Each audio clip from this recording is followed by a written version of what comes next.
Praise to the lord. ఈరోజు దేవుడు మనకిచ్చినటువంటి వాగ్దానం ఏంటంటే యెషయా గ్రంథము 54వ అధ్యాయము 4వ వచనం. భయపడకము, నీవు సిగ్గుపడనక్కరలేదు, అవమానము తలంచకము. ఆమేన్. మనము సిగ్గుపడటానికి, అవమానపడటానికి ఇక నుంచి మనము భయపడవలసిన అవసరము లేదు. ఎందుకంటే ఆ సిగ్గుని, ఆ అవమానమును ఆయన మన నుంచి తొలగిస్తాడు.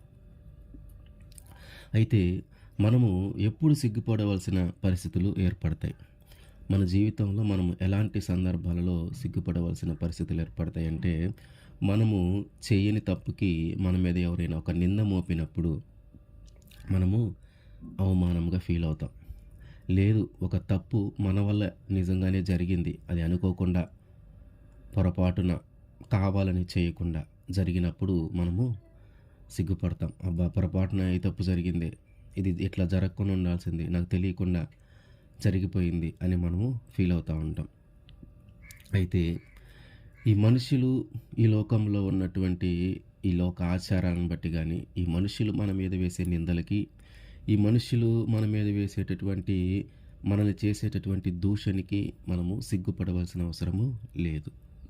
ఈ మనుషులను లక్ష్య పెట్టవలసిన అవసరము లేదు. ఈ మనుషులందరూ కూడా పై రూపాన్ని చూసి మన యొక్క క్యారెక్టర్ ఇట్లాంటిది అని ఒక డిసైడ్ చేసి వాళ్ళు మనల్ని ఆ తప్పు చేసినా చేయకపోయినా వాళ్ళు ఎప్పుడు మనము పొరపాటున ఒకసారి ఒక తప్పు చేస్తే ఇక ఎప్పుడు మనము తప్పు చేసేవారిగానే వాళ్ళు మనల్ని చూస్తూ ఉంటారు. కాబట్టి వాళ్ళ గురించి మనము ఆలోచించవలసిన అవసరము లేదు. మనము ఒకవేళ మనల్ని బాగా ఎవరైతే మనము బాగా నమ్ముతామో వారు కూడా ఒకసారి మనల్ని మోసం చేసినప్పుడు మనం ఇంకా తల ఎత్తుకోలేని పరిస్థితిలో ఉంటాం. ఇక ఎప్పుడు కూడా ఆ ఇంటిలో నుంచి బయటికి రావాలంటే కూడా కొన్ని సార్లు మనము ఆలోచించుకొని తలదించుకోవాల్సిన పరిస్థితి ఏర్పడింది అని కొన్నిసార్లు మనము సిగ్గుపడవలసిన పరిస్థితులు మన జీవితంలో చూస్తూ ఉంటాం. అయితే దేవుడు ఏమంటున్నాడంటే, ఇక నువ్వు భయపడవద్దు, ఎందుకంటే ఇక నువ్వు సిగ్గుపడవలసిన అవసరం లేదు. నీ మీద ఉన్నటువంటి అవమానమునంతా నేను తొలగించబోతా ఉన్నాను. నువ్వు పడుతున్నటువంటి సిగ్గు నుంచి, నువ్వు పడుతున్నటువంటి అవమానము నుంచి నేను నిన్ను తొలగించబోతా ఉన్నాను. ఇంకా ఇట్లానే కాకుండా ఇంకా మనము అనేక రకాలుగా మనము సిగ్గుపడవలసిన పరిస్థితి మన జీవితంలో ఏర్పడుతుంది. అవమానం పడవలసిన పరిస్థితి మన జీవితంలో ఏర్పడుతుంది. ఎజ్రా గ్రంథము 9వ అధ్యాయము 6వ వచనం. నా దేవా, నా ముఖము నీ వైపు ఎత్తుకొనుటకు సిగ్గుపడి ఖిన్నుడనై ఉన్నాను. మా దోషములు మా తలలకు పైగా హెచ్చియున్నవి, మా అపరాధము ఆకాశమంత ఎత్తుగా పెరిగి ఉన్నది. ఎందుకు సిగ్గుపడుతున్నాడంట? తల ఎత్తుకోవటానికి, దేవుని వైపు తల ఎత్తటానికి ఎందుకు సిగ్గుపడుతున్నాడంటే, మనము చేసినటువంటి దోషములు, చేసినటువంటి దోషములు ఎట్లా ఉన్నాయంటే మన తల కంటే హెచ్చుగా ఉన్నాయి. అంటే మనము చేసినటువంటి దోషములను బట్టి కూడా మనము సిగ్గుపడవలసిన పరిస్థితి ఉంది. మనము చేసినటువంటి దోషములను బట్టి కూడా మనం అవమానపరచబడవలసిన పరిస్థితి ఉంది. మనము చేసినటువంటి అపరాధములను బట్టి మనము సిగ్గుపడవలసిన పరిస్థితి ఉంది. మనము చేసినటువంటి అతిక్రమమును బట్టి మనము సిగ్గుపడవలసిన పరిస్థితి ఉంది. అయితే ఎవరి దగ్గర సిగ్గుపడబోతున్నావు అంటే దేవుని దగ్గర. ఇంతకుముందు మాట్లాడింది మనుషుల ముందు నువ్వు సిగ్గుపడవలసిన పరిస్థితి ఏర్పడుతుంది, మనుషుల ముందు నువ్వు అవమానపరచబడవలసిన పరిస్థితి ఏర్పడుతుంది.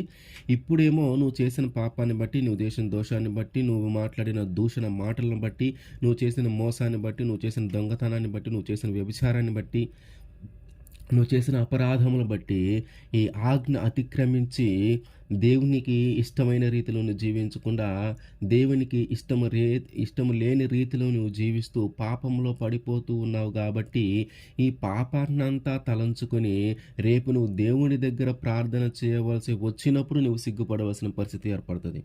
ఎందుకంటే ఎప్పుడైతే నువ్వు ప్రార్థనలో కూర్చుంటావో అప్పుడే సాతాను నీకు గుర్తు చేస్తాడు. ఇదిగో నిన్నే కదా నువ్వు ఈ తప్పు చేసావు, నిన్నే కదా నువ్వు వాళ్ళని పలానా మాట్లాడినావు, నిన్నే కదా నువ్వు దొంగతనం చేసావు, నిన్నే కదా నువ్వు అబద్ధం ఆడావు. ఇట్లా నీకు అన్నీ గుర్తు చేస్తుంది. అప్పుడు నువ్వు ప్రార్థన చేయాలంటే సిగ్గుపడవలసిన పరిస్థితి నీకు ఏర్పడుతుంది. మనం 2 రకాలుగా సిగ్గుపడుతున్నాం. ఒకటి మనుష్యుల మధ్య మనుషులనే మాటలకి, మనుషుల దూషించే మాటలకి మన మ మనము సిగ్గుపడతా ఉన్నాం. అట్లాగే దేవుని దగ్గర కూడా మనం సిగ్గుపడవలసిన పరిస్థితి ఏర్పడతా ఉంది. అది మనము చేసినటువంటి పాపము. మనము చేసినటువంటి దూషణ మాటలు, మనం చేసినటువంటి అపరాధము. వీటన్నిటిని బట్టి దేవుడి దగ్గర కూడా మనము సిగ్గుపడవలసిన పరిస్థితి ఏర్పడతాది. మనం చేసేటటువంటి పాపము ఏదైనా సరే, మనం ఎప్పుడైతే ప్రార్థన చేద్దామని కూర్చుంటామో, ఎప్పుడైతే మోకాళ్ళ మీదకొస్తామో వెంటనే సాతాను నీకు గుర్తు చేస్తాడు. నువ్వు ఎంత నీతిమంతుడివో నాకు తెలుసు. నువ్వెంత పరిశుద్ధమంతుడివో నాకు తెలుసు. నీ గతమేందో నాకు తెలుసు. ఇదిగో నువ్వు ఒక గంట ముందే కదా నువ్వు పాపం చేసావు. మళ్ళీ ఇప్పుడొచ్చి ప్రార్థన చేస్తున్నావు. నీ ప్రార్థన దేవుడు ఎలా ఆలకిస్తాడు? ఇంకెందుకులే ప్రార్థన చేయటం ఆపేయి. దేవుడు ఎట్లా ఆలకించడు గదా! పాపము చేస్తే దేవుడు ప్రార్థన ఆలకించడు గదా! ఇప్పుడే కదా నువ్వు పాపం చేసొచ్చావు. ఇంక ప్రార్థన చేయొద్దులే ఆపేసేయి అంటది. నువ్వు చేసిన తప్పు చిన్నది కాదు, చాలా పెద్దది. నువ్వు చేసిన మోసం చాలా చిన్నది కాదు, చాలా పెద్దది. ఇట్లాంటి మోసకార్యమైనటువంటి నీవు దేవుడి దగ్గరకొచ్చి ప్రార్థన చేస్తే ఆయన ఎట్ట వింటాడు? కాబట్టి ఆయన వినడులే. నువ్వు ప్రార్థన చేయటం ఆపేసేయి అంటది సాతాను మనతో. మనం అనుకుంటాం, అవును నిజమే, నేను అర్హుడిని కాదు. అవును నిజమే, నేను ఈ పాపము చేశాను. కాబట్టి నేను ప్రార్థన చేయటానికి అర్హుడిని కాదు అని కొన్నిసార్లు మన మనసులోకి అట్లాంటి తలంపులు వస్తూ ఉంటాయి. అయితే మనం చేయాల్సింది ఏంటంటే, ఆ సాతానికి మనము సమాధానం చెప్పాలి. నేను ఎందుకంటే దేవుడే చెప్తా ఉన్నాడు, నీతిమంతులు 7 సార్లు పడిపోయినా తిరిగి లేస్తాడు. ఇదిగో నేను తప్పు చేసింది వాస్తవమే, కానీ నాకు తెలిసి తెలియక ఆ తప్పు జరిగింది. నేను అనుకోలేదు అట్లా తప్పు జరుగుతుందని. నేను చేస్తానని నేను అనుకోలేదు, కానీ పొరపాటున నా వల్ల తప్పు జరిగింది. అయితే నేను నా దేవుని దగ్గర ప్రాధేయపడతాను. నా దేవుని దగ్గర నేను ప్రాధేయపడతాను. నా దేవుని నేను క్షమించమని అడుగుతాను. నా దేవుని నేను క్షమించమని అడుగుతాను. నా దేవుడి దగ్గరకొచ్చి నా తప్పులు నేను ఒప్పుకుంటాను. నా దేవుడి దగ్గరకొచ్చి నేను చేసిన పాపాన్ని బట్టి నేను పశ్చాత్తాప పడతాను. ప్రాయశ్చిత్తం చేసుకుంటాను. ఆయన దగ్గర నేను ఎప్పుడైతే కన్నీరు విడిచి నా పాపాలను ఒప్పుకొని పశ్చాత్తాపడతానో ఆయన ఖచ్చితంగా నా పాపాలు క్షమిస్తాడని మనము చెప్పాలి. ఆ విధంగానే మనము ముందుకు వెళ్ళాలి. ఆ విధంగానే మనం చేసిన పాపాలన్నిటిని బట్టి కానీ మనం దేవుడి దగ్గర మనం ఒప్పుకొని వాటన్నిటిని కానీ విడిచిపెట్టగలిగితే మనం ఎప్పుడు సిగ్గుపడవలసిన పరిస్థితి మన జీవితంలోకి రాదు. ఎందుకంటే ఆయన నమ్ముకున్న వాళ్ళందరినీ కూడా ఆయన తలగాని నియమిస్తాడు కానీ తోకగా నియమించడు. ఆయన నమ్ముకున్న వాళ్ళందరినీ కూడా ఉన్నతమైన స్థితిలోనే ఉంచుతాడు కానీ లేమి స్థితిలోకి తీసుకొని వెళ్ళడు. ఆయనే చెప్తాను, నన్ను నమ్ముకుంటే మీరు తలదించుకోవాల్సిన పని లేదు. నన్ను నమ్ముకుంటే మీరు సిగ్గుపడవలసిన పని లేదు. నన్ను నమ్ముకుంటే మీరు అవమానపరచబడవలసిన పని లేదు. ఆయనే చెప్తా ఉన్నాడు. ఆయనే మనకి వాగ్దానము చేస్తూ ఉన్నాడు. అయితే మనము చేయవలసిందేంటి? మనుష్యుల దగ్గర సిగ్గుపడవలసిన పరిస్థితి అయినా, దేవుని దగ్గర సిగ్గుపడవలసిన పరిస్థితి అయినా ఒకటే. మనం చేయాల్సింది ప్రార్థన. ఎప్పుడైతే ప్రార్థనలో కూర్చుంటామో మనకు ఆటోమేటిక్గా అన్నీ గుర్తు చేస్తూ ఉంటాడు. వాటన్నిటిని మనము ఒప్పుకోవాలి. సామెతల గ్రంథము 18:13. సంగతి వినక ముందు ప్రత్యుత్తరమిచ్చువాడు తన మూఢతను బయలుపరిచి సిగ్గునందును. సంగతిని వినకముందు, కొన్నిసార్లు ఏదైనా ఒక విషయాన్ని మనము పూర్తిగా వినాల. ఎదుటివారు చెప్పేది మనము పూర్తిగా వినాల. వాళ్ళు మాట్లాడటం అయిపోయే వరకు మనము మాట్లాడకూడదు. పూర్తిగా వినిన తర్వాత వాళ్ళు చెప్పింది ఏంటనేది మనకు ఒక అవగాహన వస్తుంది. దానిని బట్టి మనము మాట్లాడాల. కానీ మనం ఏం చేస్తూ ఉంటామంటే, వారు పూర్తిగా చెప్పకముందే కొన్నిసార్లు మనము ఎదురు సమాధానం చెప్తూ ఉంటాం. వాళ్ళు చెప్తా ఉంటారు, ఇంకా నేను చెప్పడం అయిపోలేదు, కొంచెం సేపు ఆగు అని. అయినా మనము వినం. మనము మాట్లాడుతూనే ఉంటాం. వినటం విషయంలో మనము విషయాన్ని పూర్తిగా వినిన తర్వాతే దాన్ని గ్రహించగలము, దాన్ని అర్థం చేసుకోగలం. సగం విని మనము మాట్లాడితే మనలో ఉన్నటువంటి మూర్ఖత్వం బయటకు వస్తుంది. మనము మాట్లాడినటువంటి మాటను బట్టి వారు చెప్పిన విషయము పూర్తిగా వినలేదు కాబట్టి పూర్తిగా చెప్పటం అయిపోయిన తర్వాత మనము మాట్లాడిన మాట తప్పుగా అయిపోవచ్చు. మనం ఏ ఉద్దేశంతో అయితే మాట్లాడామో కొంచెము విని మొదట చెప్పిన దానిని బట్టే మనం అర్థం చేసుకొని మనం గాని మాట్లాడితే పూర్తిగా విషయం వినిన తర్వాత వాళ్ళు చెప్పే విధానము వేరై ఉండొచ్చు. కానీ మనము ముందుగానే మాట్లాడేస్తాం గాబట్టి దానికి దీనికి పొంతన లేనప్పుడు మనము సిగ్గుపడవలసిన పరిస్థితి ఏర్పడతది. అంటే మనుషులు చేసే దూషణకు మనం సిగ్గుపడతాం. మనుషులు మనం చెయ్యని తప్పుకి మన మీద నిందలు వేసినా మనం సిగ్గుపడతాం.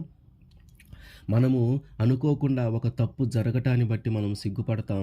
అట్లాగే ఇవన్నీ మనుషుల దగ్గరైతే మనము చేసిన పాపాన్ని బట్టి, మనం చేసిన దూషణను బట్టి, మనం చేసిన అపరాధమును బట్టి, మనం చేసిన దొంగతనాలను బట్టి, మనం చేసిన వ్యభిచారాన్ని బట్టి, ఈ లోకంలో ఉన్నటువంటి పాపములు ప్రతిదీ గూడా మనము చేయటాన్ని బట్టి దేవుని యందు మనము సిగ్గుపడవలసిన పరిస్థితి ఏర్పడతది.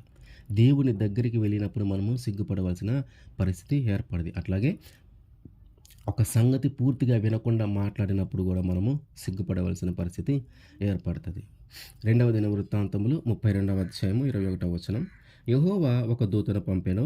అతడు ఆషూరు రాజు దండులోని పరాక్రమశాలులందరినీ, సేనా నాయకులను, అధికారులను నాశనము చేయగా ఆషూరు రాజు సిగ్గునొందిన వాడై తన దేశమునకు తిరిగి పోయెను. ఆషూరు రాజైనటువంటి సన్హెరీబు, ఈ సన్హెరీబు ఏం చేశాడంటే యెరూషలేము పట్టణాన్ని మొత్తాన్ని ముట్టడి వేశాడు జయించాలని. ఆ యెరూషలేము పట్టణాన్ని పట్టుకోవాలని ఆ యెరూషలేము పట్టణము చుట్టూ ఆ ప్రాకారాలు ఆ చుట్టూ ఎంతవరకైతే ఉన్నాయో అంతవరకు సైనికులు మొత్తాన్ని చుట్టూ ఉంచాడు. అప్పుడు యెరూషలేమును పరిపాలిస్తున్న హిజ్కియా. అయితే ఒక ఒక రోజు 2 రోజులు గడిచిన తర్వాత ఆ సన్హెరీబు చెబుతున్నాడు, ఇదిగో పట్టణము మొత్తము చుట్టబడి ఉంది. పట్టణము చుట్టూ మా సైనికులున్నారు. మీరు ఇక ఎటు కదలలేరు. మీరు ఎక్కడున్న వాళ్ళు అక్కడే ఉండాలా. మీరు బయటికి రాలేరు. లోపల ఉన్న వాళ్ళు బయటికి రాలేరు. బయట ఉన్న లోపలికి రాలేరు. కాబట్టి మీరు వచ్చి మాకు లొంగిపోతే మీరు వచ్చి మీ అంతట మీరు లొంగిపోతే మంచిది. లేదంటారా, లోపలిదేది బయటికి రాదు, బయటిదేది లోపలికి పోదు. కాబట్టి ఆహారము ద్వారా కానీ, దాహము ద్వారా కానీ మీరు చనిపోతారు. ఆకలితో కానీ, దాహంతో కానీ మీరు చనిపోతారు. కాబట్టి మీరందరూ మాకొచ్చి మేము పరిపాలించటానికి మాకు బానిసలుగా మీరు మారిపోండి అని సన్హెరీబు చెప్తా ఉంటాడు ప్రజలకి. ఆ మాట చెప్తా, ఒకవేళ హిజ్కియా ఏమైనా మీకు సలహాలు ఇస్తున్నాడేమో, మీ రాజు అయినటువంటి హిజ్కియా మీకేమైనా సలహాలు ఇస్తా ఉన్నాడేమో. ఏమని? ఇదిగో ఈ ఆకలి దప్పుల నుంచి మన దేవుడు మనల్ని కాపాడుతాడు. ఇదిగో ఈ సన్హెరీబు నుంచి దేవుడు ఖచ్చితంగా మనల్ని కాపాడతాడు. ఆయనకి అసాధ్యమైనది ఏదీ లేదు అని ఒకవేళ మీకు చెబుతా ఉన్నాడేమో. అసలు నేను ఎలాంటి వాడినో తెలుసా మీకు? నా పితరులు ఎలాంటి వాళ్ళో తెలుసా నీకు? ఇదిగో నేను కానీ నా ముందున్నటువంటి నా పితరులు కానీ ఏదైనా ఒక రాజ్యాన్ని జయించాలని కానీ మేము ఎప్పుడైతే ఒక రాజ్యాన్ని జయించడానికి వెళ్ళామో ఆ రాజ్యంలో ఉన్నటువంటి రాజు కానీ ఆ రాజ్యంలో ఉన్నటువంటి ప్రజలు కానీ మా దగ్గరకు వచ్చి మాకు వాళ్ళ రాజ్యాన్ని పరిపాలించడానికి మమ్మల్ని జయించలేక వాళ్ళు మా యొక్క మా కింద బానిసలుగా ఉండటానికి ఒప్పుకునేవాళ్ళు. మేము ఇప్పటిదాకా చాలా రాజ్యాలను జయించాము.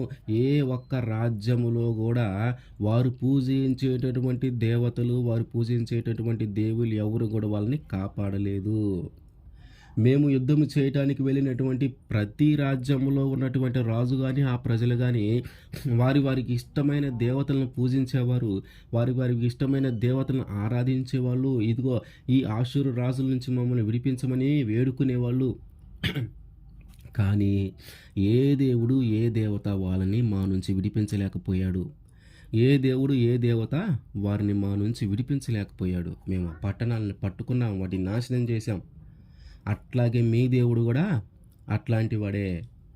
ఆ అన్ని రాజ్యాల దేవతలు ఎలాగైతే వాళ్ళ రాజ్యాల్ని కాపాడలేకపోయారో మా నుంచి, అట్లాగే మీ దేవుడు కూడా అట్లాంటి వాడే. మీ దేవుడు కూడా మా నుంచి మిమ్మల్ని కాపాడలేడు. కాబట్టి మీరు హిజ్కియా మాట వినొద్దు. మీరు హిజ్కియా మాట వినకుండా మమ్మల్ని మా దగ్గరికి రండి, మేము మీ రాజ్యాన్ని పరిపాలిస్తాం, మేము మీకు రాజుగా ఉంటాం, మీ పట్టణాన్ని మొత్తం ముట్టడి వేసే మీరు ఎటు పోలేరు. అయితే హిజ్కియా ఏమంటున్నాడంటే లోపలంతా భయం పుడుతుంది. లోపలంతా భయపడతా ఉన్నారు మనుషులు. కానీ హిజ్కియాకి ధైర్యంగానే ఉంది. హిజ్కియా ఒకటే చేస్తున్నాడు, ప్రార్థన చేస్తూ ఉన్నాడు. ఏం చేద్దాం, ఏం చేద్దాం? యెషయా, హిజ్కియా ఇద్దరు ప్రార్థన చేస్తూ ఉన్నారు దేవుడి దగ్గర. ఏంటి మా పరిస్థితి అయ్యా? మరి సన్హెరీబ్ ఏమో ఇట్లా పట్టణం ముట్టడి వేసి ఉన్నాడు, చుట్టూ సైనికులు ఉన్నారు, మరి ప్రజలు కొంచెం గందరగోళంగా ఉన్నారు, కొంచెం భయపడతా ఉన్నారు, మరి ఏంటి పరిస్థితి అని దేవుడి దగ్గర ప్రార్థన చేస్తూ ఉన్నాడు. అయితే ఈ ప్రజలందరూ కూడా భయపడుతున్నారు, వీళ్ళకి భయంగా ఉంది అనే విషయము సన్హెరీబ్ దాకా వెళ్ళట్లా. సన్హెరీబ్‌కి ఎట్లా ఉందంటే, మేము ఈ పట్టణాన్ని ఇంత ముట్టడి వేసి ఇంత చేస్తా ఉన్నాము, కానీ ఎవరు భయపడట్లేదు, ఎవరు తొందరపడి మా దగ్గరికి రావటానికి ప్రయత్నం చేయట్లేదు, లేదంటే ఎవరు మా మీద తిరిగి యుద్ధం చేయట్లేదు, ఎవరు మమ్మల్ని దూషించట్లేదు, మీరు ఇక్కడి నుంచి వెళ్ళిపోండి అని మమ్మల్ని ఎవరు అనట్లేదు, ఆయుధాలు తీసుకొని మా మీదకి రావట్లేదు, లేదు వాళ్ళంతట వాళ్ళు వచ్చి మా దగ్గర మాకు మొక్కట్లేదు, మాకు బానిసత్వానికి ఒప్పుకోవట్లేదు, ఏంటి ఏం జరుగుతుందో లోపల అని సన్హెరీబుకి కోపం వస్తూ ఉంది. ఇంకా సన్హెరీబు ఇంకా ఇంకా ఎక్కువ మాట్లాడుతూ ఉన్నాడు, ప్రేలాపన మాట్లాడుతూ ఉన్నాడు, అదని ఇదని ఇంకా మాట్లాడుతూ ఉన్నాడు. వీళ్ళు ఎంత బయటికి రాకుండా ఎంత ప్రశాంతంగా లోపల తిరుగుతూ ఉన్నారో ఆ సన్హెరీబుకి అంతకంటే ఎక్కువ ఒక కోపం వస్తూ ఉంది. అయితే ఒక పక్క హిజ్కియా, యెషయా దేవుడి దగ్గర విచారణ చేస్తూ ఉన్నారు. ఆ సమయంలో దేవుడు ఏం చేశాడంటే ఒక దూతను పంపించాడు. ఎక్కడికి? పట్టణము వెలుపలకి. పట్టణం వెలుపల ఎవరున్నారు? ఆషూరు రాజు అంటూ సన్హెరీబు అతని యొక్క సైనికులు పట్టణం చుట్టూ ముట్టడి వేసి ఉన్నారు. ఎప్పుడైతే ఆ దూత వచ్చిందో ఆ దూత అందులో ఉన్నటువంటి పరాక్రమశాలులందరినీ, అందులో ఉన్నటువంటి నాయకులని, వాళ్ళందరినీ కూడా సంహరించేసింది. ఇక్కడ మనం గమనించాల్సిన విషయం ఏంటంటే, ఆ పట్టణములో ఉన్నటువంటి హిజ్కియా కానీ, ఇజ్రాయేలీలు కానీ, ఆ యెరూషలేము పట్టణములో ఉన్నటువంటి ఒక్క వ్యక్తి కూడా పట్టణము దాటి బయటికి రాలా. రాజుతో సహా అందరూ పట్టణం లోపలే ఉన్నారు. అందరూ కూడా దేవుని దగ్గర విచారణ చేస్తూ ఉన్నారు, దేవుడి దగ్గర ప్రార్థన చేస్తూ ఉన్నారు. ఎవరు బయటికి రాల, ఆ ప్రాకారము కూడా దాటల. కానీ ఏం జరిగిందంటే, దేవుడు ఒక దూతను పంపించాడు పట్టణం వెలుపలికి. దేవుని దగ్గర నుంచి వచ్చిన దూత, పట్టణం లోపల నుంచి వచ్చిన దూత కాదు. పట్టణం లోపల నుంచి ఒక మనిషిని బయటికి పంపించి ఆ మనిషి ద్వారా జయించల. పట్టణము లోపల నుంచి ఒక పరాక్రమశాలిని, యెరూషలేములో ఉన్నటువంటి ఒక పరాక్రమశాలిని, యుద్ధవీరుని పట్టణము బయటికి తీసుకొని వచ్చి సన్హెరీబుతో యుద్ధము చేసి జయించల. దేవుని దగ్గర నుంచి ఒక దూత వచ్చిందంట. దేవుని దగ్గర నుంచి ఒక దూత వచ్చి ఆ సన్హెరీబు ప్రేలాపనలు మాట్లాడుతూ ఉన్నాడు కదా, ఎక్కువ మాట్లాడుతూ ఉన్నాడు కదా, దేనిని బట్టి ఆయన మాట్లాడుతూ ఉన్నాడో అక్కడ ఉన్నటువంటి ఆ పరాక్రమశాలులందరినీ, అధికారులందరినీ ఆ దూత నాశనం చేసేసింది, సంహరించేసింది. అప్పుడు ఈ సన్హెరీబుకి జ్ఞాపకం వచ్చింది, అబ్బా నేను తొందరపడి ఇజ్రాయేలీలను అన్నానే, వారు ఎవరు కూడా పట్టణంలో నుంచి బయటికి రాకుండా మేమందరము సంహరించబడ్డాము, మేమందరము ఓడిపోయాము, ఇక వీళ్ళ దేవుడే నిజమైన దేవుడు. నేను ఎన్నో రాజ్యాలు జయించడానికి వెళ్ళినప్పుడు ఆ రాజ్యాల వారు వారి దేవతలకు, వారి దేవుళ్లకు పూజలు చేసి, పునస్కారాలు చేసి ఆరాధించారు. కానీ ఏ దేవుడు మా నుంచి వారిని కాపాడలేదు, ఏ దేవుడు వారిని మా నుంచి విడిపించలేదు. కానీ ఇదిగో ఇజ్రాయేలీలు, యెరూషలేము పట్టణంలో నివసించేటటువంటి ఇజ్రాయేలీల యొక్క దేవుడు మాత్రము మా నుంచి వీరిని విడిపించాడు. ఈయనే నిజమైన దేవుడు. వీరిని సిగ్గుపడనీయలేదు, వీరిని భయపడనీయలేదు. నేను అనుకున్నాను, వీళ్ళందరూ మా కిందకు వస్తారు కావాలా, వీళ్ళందరూ మమ్మల్ని చూసి సిగ్గుపడతారు కావాలా, వీళ్ళ కింద మేము బానిసలుగా మారిపోబోతున్నామని అనుకున్నాను. కానీ ఇదిగో దేవుడు నన్నే సిగ్గుపడేలాగా చేశాడు, వాళ్ళ శత్రువు అయినటువంటి నన్నే సిగ్గుపడేలాగా చేశాడు అని ఆషూరు రాజు అనుకుంటా ఉన్నాడు. అయితే దేవుడు ఏమంటున్నాడంటే, నేను మీ ఎడల ఎన్నో క్రియలు చేస్తూ ఉన్నాను, ఎన్నో ప్రమాదాల నుంచి నేను మిమ్మల్ని విడిపిస్తూ ఉన్నాను, మీ జీవితంలో ఎన్నో విధాలుగా మీరు తల దించుకోకుండా నేను మిమ్మల్ని కాపాడుతూ ఉన్నాను. అయితే మీరింకా తెలుసుకోవటం లేదు ఆ విషయము, మీరింకా ఆ విషయము తెలుసుకోవటంలా. మా దేవుడు మమ్మల్ని తలదించుకోకుండా కాపాడుతూ ఉన్నాడు. మా దేవుడు మమ్మల్ని సిగ్గుపడనివ్వకుండా కాపాడుతూ ఉన్నాడు. మా దేవుడు మమ్మల్ని అవమానపరచబడకుండా కాపాడుతూ ఉన్నాడనే విషయాన్ని మీరింకా గ్రహించట్లా. ఎఫెసీ 4:19 వారు సిగ్గులేని వారయ్యుండి నానా విధములైన అపవిత్రతతో అత్యాశతో జరిగించుటకు తమ్మును తామే కామకత్వమునకు అప్పగించుకొనిరి. సిగ్గులేని వారయ్యుండి, మనం చేస్తుంది తప్పని తెలుసు, మనం చేస్తుంది పాపమని తెలుసు, మనము జీవిస్తుంది దేవుడికి వ్యతిరేకంగా అని తెలుసు, మనకి దేవుడికి ఇష్టం లేకుండా జీవిస్తూ ఉన్నామని తెలుసు, ఆయన మనకి ఎలా జీవించాలి ఎలా జీవించకూడదో మనకి నేర్పించాడని తెలుసు. అయినా సరే ఆయన ఆజ్ఞను అతిక్రమించి, ఆయన కట్టడలను అతిక్రమించి మన ఇష్టానుసారముగా మనము పాపంలో జీవిస్తూనే ఉన్నాం. సిగ్గులేని వారమై ఒక తప్పును పదే పదే మనము చేస్తూ ఉన్నాం. సిగ్గులేని వారమై దేనివల్ల అయితే మనము సిగ్గుపడవలసిన పరిస్థితి ఏర్పడిందో, ఏ పాపము చేయటం వల్ల మనం సిగ్గుపడవలసిన పరిస్థితి ఏర్పడిందో, ఒకసారి సిగ్గుపడితే ఆ సిగ్గుపడిన దానిని బట్టి, అవమానపరచబడిన దానిని బట్టి నిన్ను మార్చుకోకుండా మళ్ళీ అదే పాపంలో పడి నీవు సిగ్గులేని వాడవై ఉన్నావు. ఇక ఆ తర్వాత ఎవరైనా ఏదన్నా అన్నా కూడా నీకు దులిపేసుకొని పోయేలాగా నువ్వు మారిపోయావన్నమాట. సిగ్గులేనివాడ. చాలామంది తిడతా ఉంటారు, సిగ్గులేదా నీకు అని. అవమానమును భరించాలంటే చాలామందికి కష్టం. సిగ్గుపడవలసిన పరిస్థితులు వస్తే చాలామంది, అవమానపడవలసిన పరిస్థితుల్లో చాలామంది ఆత్మహత్యలు చేసుకొని చనిపోతూ ఉన్నారు. ఈ అవమానాన్ని నేను భరించలేను, ఈ తల దించుకునే పరిస్థితుల్లో నేను ఎక్కువ కాలం జీవించలేను, ఇంతటి అవమానాన్ని నా జీవితంలో నేను ఎప్పుడు పొందుకోలేను, నేను దీన్ని భరించలేను, నేను ఈ అవమానాన్ని భరించలేను. మనం గమనిస్తే ఈ ఆత్మహత్యలు చేసుకునే ప్రతి ఒక్కరు కూడా దాదాపుగా ఎక్కువ మంది వారు ఆ భావాన్ని, ఆ అవమానాన్ని వారు భరించలేక, వాళ్ళు అనుకున్నది జరగక, వాళ్ళు ఏదైతే సాధించాలని అనుకున్నారో, వాళ్ళు ఏదైతే పొందుకోవాలని ఆశపడ్డారో అది దక్కక, దాన్ని సాధించలేకపోవటాన్ని బట్టి వారు అవమానపరచబడి సిగ్గుపడి ఇక నేను జీవించలేను, ఈ అవమానాన్ని నేను తట్టుకోలేను. కొంతమంది నమ్మించి మోసం చేస్తారు. ఇక వీళ్ళు మనల్ని అసలు వీళ్ళకంటే నమ్మకస్తులు మనకి ఎవరు లేరు, మనం గుడ్డిగా నమ్ముతాం చూడండి. వాళ్ళు నమ్మించి మోసం చేసినప్పుడు కూడా మనం ఆ అవమానాన్ని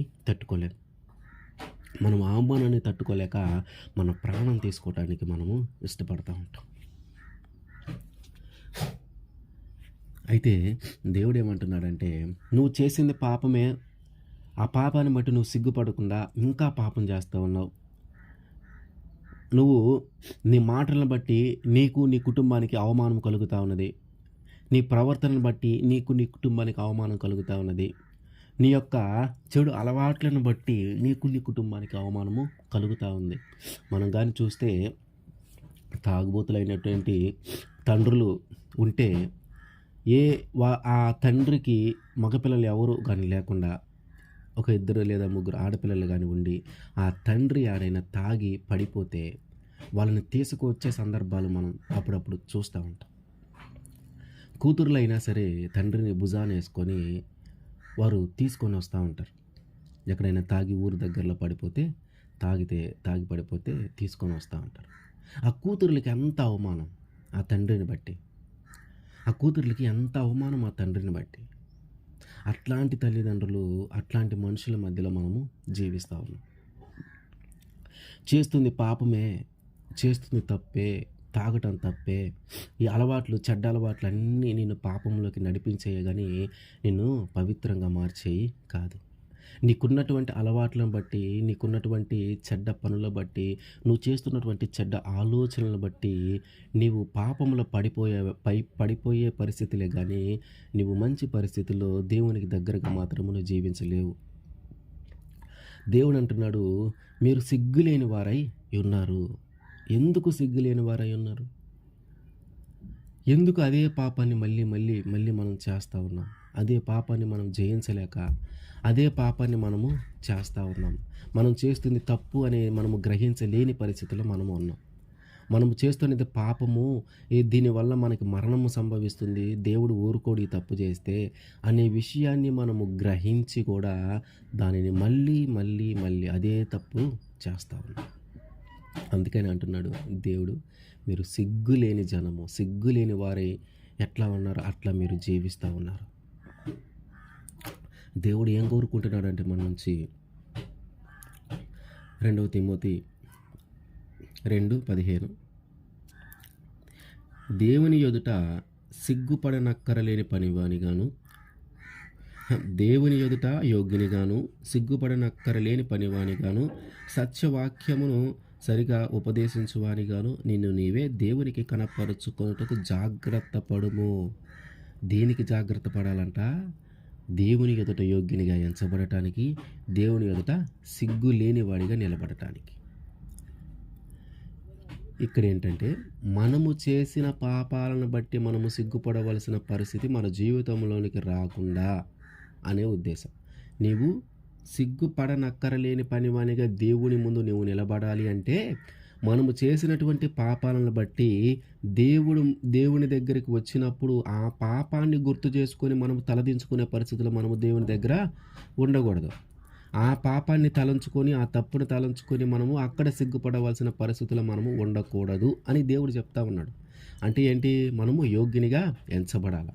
మనలో ఏ పాపము దేవుడు రెండవ రాకడలో మన దగ్గరికి వచ్చేటప్పుడు మనము ఆయనతో ఎత్తబడాలంటే ఆయన ముందు మనం తలదించుకునే పరిస్థితులు మనము ఉండకూడదు. ఆయన ముందు మనము తలదించుకునే పరిస్థితులు మనము ఉండకూడదు. మనం ఎలా ఉండాలి? ఆయన ముందు మనము తల ఎత్తుకొని ప్రార్థించే వాళ్ళలాగా మనము ఉండాలి. ఆయన ముందు మనము సిగ్గుపడనక్కరలేని పనివాడిగా మనము ఉండాలి. ఆయన ముందు మనము సిగ్గుపడనక్కరలేని పనివాడిగా ఉండాలంటే మన జీవితంలో వేలెత్తి చూపించడానికి ఏ పాపము మనలో ఉండకూడదు. దేవుడి కంటే ముందు సాతానే చెప్పింది మనకి ఏమని? ఇదిగో ప్రార్థన చేయటం ఎప్పుడైతే మొదలు పెట్టామో, ఇదిగో నువ్వు ఈ తప్పు చేసావు, ఇందాకే ఒక అరగంటే అయింది నువ్వు తప్పు చేసి, మళ్ళీ ఇప్పుడు వచ్చి నీతిమంతుల్లాగా ప్రార్థన చేస్తున్నావు, ఇప్పుడు వచ్చి నీతిమంతురాలాగా ప్రార్థన చేస్తున్నావు, ఇందాక తప్పు చేసి వచ్చావని. అట్లా మన మనస్సు కానీ మన మీద నేరస్థాపన చేయకూడదు. దేవుడు రెండవ రాకడికి మన దగ్గరికి వచ్చినప్పుడు మనము ఆయనతో పాటు ఎత్తబడాలంటే, ఆయన ఎందుకు మనల్ని యోగ్యునిగాను సిగ్గుపడనక్కర్లేని పనివానిగాను మనల్ని ఉండాలని ఆయన ఆశపడతా ఉన్నాడు. ఎందుకు? మీరు జాగ్రత్తగా ఉండండి, మీరు యోగ్యులుగా ఉండండి.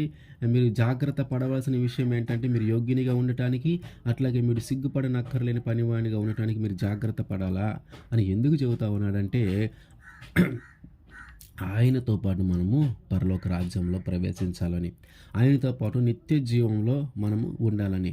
ఏ పాపంలో అయితే నీవు ఉన్నావో, ఏ పాపాన్ని అయితే వదిలిపెట్టలేక దాన్ని కొనసాగిస్తూ ఉన్నావో, ఏ పాపంలో అయితే ఉండి దానికి బానిసవై ఉండావో, అదే పాపంలో ఉండి నువ్వు మరణించడం ఆయనకి ఇష్టము లేదు. అదే పాపములో ఉండి నువ్వు మరణించటం ఆయనకి ఇష్టము లేదు. అందుకనే దేవుడు ఏమంటున్నాడు? ఒకవేళ నువ్వు సిగ్గుపడవలసిన పరిస్థితి ఏర్పడింది, ఒకవేళ నువ్వు ఆ పాపాన్ని వదిలిపెట్టలేక, ఆ పాపాన్ని జయించలేక దానికి బానిసగా మారేవేమో, అదే పాపాన్ని మళ్ళీ మళ్ళీ మళ్ళీ చేస్తూ ఉన్నావేమో, ఇదిగో ఈరోజు ఆ తప్పు చేసి ఇంక రేపటి నుంచి ఆ తప్పు నేను చేయను, ఇదిగో రేపటి నుంచి ఆ పాపం జోలికి నేను పోను అనుకొని మళ్ళీ రేపటికి అదే పాపంలో నువ్వు వెళ్ళిపోతూ ఉన్నావేమో, ఇదిగో నువ్వు సిగ్గులేని వాడిగా నువ్వు జీవిస్తూ ఉన్నావేమో. ఇదిగో నేను కోరుకుంటుంది అది కాదు. నువ్వు సిగ్గుపడని పనివాడిగా నీవు నా సన్నిధిలో నిలబడాల. నీవు సిగ్గుపడవలసిన అవసరము లేని వ్యక్తిగా నీవు నా సన్నిధిలో నిలబడాలి. అది నిన్ను నీ దగ్గర నుంచి నేను కోరుకుంటుంది. మరి సిగ్గుపడనక్కర్లేని వాడిగా మనం ఎప్పుడు ఉండగలుగుతామంటే, ఆయన సన్నిధిలోకి మనము వచ్చి మనకి ఏదైతే బలహీనత ఉందో, ఏ బలహీనత వల్ల మనం ఆ పాపంలో పడిపోతూ ఉన్నామో, ఏ బలహీనత వల్ల మనము ఆ పాపాన్ని జయించలేకపోతూ ఉన్నామో, ఏ బలహీనతను బట్టి అదే పాపంలో మళ్ళీ మళ్ళీ మనము పడిపోతూ ఉన్నామో, వాటన్నిటిని మనము ఆయన దగ్గర ఒప్పుకుంటే ఆయన మన పాపాలను క్షమిస్తాడు. ఆయన మన పాపాలను క్షమించి ఆయన రక్తములో మనల్ని కడిగి మనల్ని పవిత్రముగాను పరిశుద్ధముగాను ఆయన మారుస్తాడు. ఎందుకు ఆయన రక్తంలో మనల్ని కడిగి పవిత్రంగా పరిశుద్ధంగా మార్చాలంటే, ఆయన పరిశుద్ధుడు, ఆయన పవిత్రుడు. ఆయన పవిత్రుడు, ఆయన పరిశుద్ధుడు కాబట్టి మనము కూడా ఆయన రీతిగా ఉండాలని, మనము కూడా ఆయన రీతిగా జీవించాలని, మనము కూడా ఆయనలాగా ఉండాలని ఆయన ఆశ. ఎప్పుడైతే మనము పవిత్రంగా, పరిశుద్ధంగా జీవిస్తామో, మనం ఎప్పుడైతే బాప్తిసం తీసుకుంటామో, బాప్తిసం తీసుకొని పవిత్రంగా, పరిశుద్ధంగా జీవిస్తామో, అప్పుడు నువ్వు పరలోక రాజ్యంలోనికి ప్రవేశించడానికి అర్హత పొందినట్టు. అప్పుడు నువ్వు నిత్య జీవానికి అర్హత పొందినట్టు. నీవు బాప్తిసము తీసుకొనగానే నువ్వు పరలోక రాజ్యంలోనికి ప్రవేశిస్తావనేది వాస్తవం కాదు. నువ్వు బాప్తిసం తీసుకున్నా సరే నీ పవిత్రతను, నీ పరిశుద్ధతను ఎల్లప్పుడూ నువ్వు కాపాడుకోవాలా. దేవుని ముందు ఎల్లప్పుడూ నువ్వు యోగ్యునిగా ఎంచబడాలా. దేవుని ముందు ఎల్లప్పుడూ నువ్వు సిగ్గుపడనక్కరలేని పనివానిగా నువ్వు ఎంచబడాలా. అప్పుడే నువ్వు పరలోక రాజ్యంలోనికి ప్రవేశిస్తావు. అప్పుడే నువ్వు నిత్య జీవాన్ని పొందుకుంటావు. దేవుడు ఏం కోరుకుంటున్నాడంటే మన నుంచి సిగ్గుపడనక్కర్లేని పనివానిగా మనము ఆయన వద్ద ఉండాలి. అయితే దేవుడు మనల్ని అలా మార్చగలడు. మన వల్ల కాకపోవచ్చు ఆ పాపాన్ని జయించటం, మన వల్ల కాకపోవచ్చు ఆ పాపాన్ని మనము జయించడం, దానికి బానిసగా మారేవేమో. అది ఆ పాపము చేయలేకపోతే, ఆ సిగరెట్ తాగలేకపోతే, ఆ మందు తాగలేకపోతే, ఆ వ్యభిచారం చేయలేకపోతే, ఆ దొంగతనం చేయలేకపోతే, నీవు ఉండలేని పరిస్థితిలోకి, బానిసత్వంలోకి నువ్వు వెళ్ళిపోయావేమో. దాన్ని జయించడం నీ వల్ల కాకపోతే నజరేయుడైన యేసు ఉన్నాడు, ఆయన్ని అడుగు. ఆయన సన్నిధిలోకి రా. ఆయన సన్నిధిలోకి వచ్చాయా నేను జయించలేకపోతా ఉన్నాను. ఎన్నో మార్లు నేను ఈ పాపము చేయకూడదని అనుకుంటున్నాను, కానీ సిగ్గులేని వాడిలాగా నేను తిరిగి ఆ పాపంలోనే పడిపోతూ ఉన్నాను. ఎన్నో మార్లు నేను అనుకున్నానయ్యా ఈ పాపము చేయకూడదు అని, కానీ నేను దాన్ని జయించలేకపోతూ ఉన్నానయ్యా. నన్ను చాలామంది తిడతా ఉన్నారు, ఇదిగో నువ్వు పాపం చేస్తా ఉన్నావు, తప్పు చేస్తా ఉన్నావు, సిగ్గు లేదా నీకు, ఎన్నిసార్లు చెప్పాలి నీకు, నన్ను తిడతా ఉన్నారు. కానీ నేను అప్పటికప్పుడు నా మనసు నేను మార్చుకుంటున్నాను, అప్పటికప్పుడు నేను పాపం చేయకూడదని నిర్ణయం తీసుకుంటున్నాను. కానీ ఇదిగో ఆ సమయానికి ఆ బలహీనతను బట్టి నేను ఆ పాపం తిరిగి చేస్తానే ఉన్నానయ్యా. ఒక సిగ్గు లేని వాడిగా నేను మారిపోతా ఉన్నానయ్యా. ఇదిగో నన్ను కాపాడు, నేను ఆ పాపంలో నుంచి నన్ను విడిపించంటే ఆయన ఖచ్చితంగా నీ పాపం నుంచి ఆయన విడిపించి, ఇక ఎప్పుడు నువ్వు సిగ్గుపడని వాడిగా, నువ్వెప్పుడు ఇక అవమానం పొందని వాడిగా నిన్ను ఆయన మారుస్తాడు. ఖచ్చితంగా ఆయన మనల్ని మారుస్తాడు. ఆయనే చెప్తా ఉన్నాడు, నన్ను నమ్ముకున్న వాళ్ళు ఎవరిని నేను సిగ్గుపడనివ్వను, నన్ను నమ్ముకున్న వాళ్ళని ఎవరిని నేను అవమానపరచబడనియను, నన్ను నమ్ముకున్న వాళ్ళని ఎవరిని నేను తల దించుకునే వాళ్ళలాగా నేను ఉంచను, నన్ను నమ్ముకునే వాళ్ళందరినీ కూడా నేను తల ఎత్తుకునే వాళ్ళలాగా నేను చేస్తాను, నన్ను నమ్ముకున్న వాళ్ళందరినీ కూడా నేను తలగానే నియమిస్తాను, కానీ తోకగా నియమించను. ఆయన మనకు వాగ్దానం చేస్తూ ఉన్నాడు. మనం ఎప్పుడు సిగ్గుపడవలసిన పరిస్థితులకు ఆయన మనల్ని తీసుకొని వెళ్ళడు. కాబట్టి మనము భయపడవలసిన అవసరము లేదు.